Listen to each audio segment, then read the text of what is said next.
What do startups need to do differently given accelerating change? Right? So I think if anything, it sort of amplifies what may sound to be obvious truisms, which is you got to be nimble and adapt.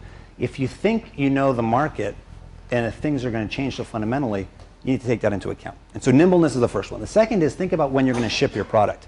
Right? If you think about the innovation that you're going to, is it a 2x improvement, is it a 10x improvement? Don't assume today's market of both customers and what they're looking for, what they're expecting in terms of responsiveness of a product or whatever the feature is that you care about.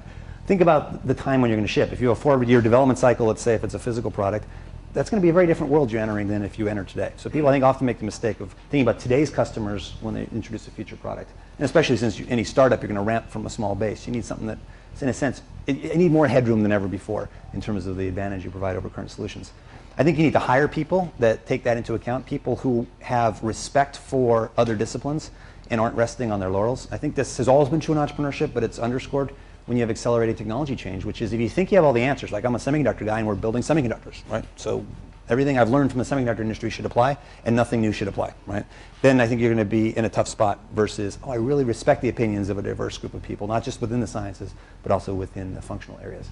And that I think requires a self-confidence to be humble. You know, it's sort of an ironic twist, but if you are insecure, you're not likely to admit when you're wrong, and you're not likely to be continually learning, especially in a field outside your area of strength. I think in academia, you see this a lot. I know a field, a little hesitant to start over from ground zero and ask really dumb questions about, what is a gene? You know, what is a chromosome? You know, there are a lot of people who are really, really smart in, let's say, electrical engineering who don't know the answers to the questions and really don't want to ask something that basic in a seminar in front of their peers.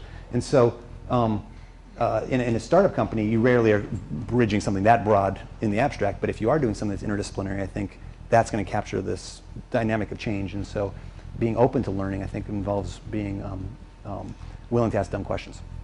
The other factor is, frankly, I think it shifts opportunities to startups even more, and that the longevity of these companies might be even shorter. That, you know, eventually all companies die. Just give it 1 billion years, right? I mean, you think long enough, it's going to happen, even the Microsoft. And the question is just, you know, where on that spectrum are you? And are they, in fact, shrinking? Are the, you know, the viability of any given idea or product, is it shrinking? And therefore, how do I want to think about organizational form, federation of people? You know, what is the business structure that would, you know, carry in the future? And people hypothesize things. I'm not sure really what that is. Is it a consulting-like organization? Is it, you know, federations of teams that band, disband? Is it a lot more M&A activity and fluidity between the scope of a company? It could have a lot of profound changes on business definition. You know, what are the walls around which you logically would define a company? You know, that's the most abstract part of the answer.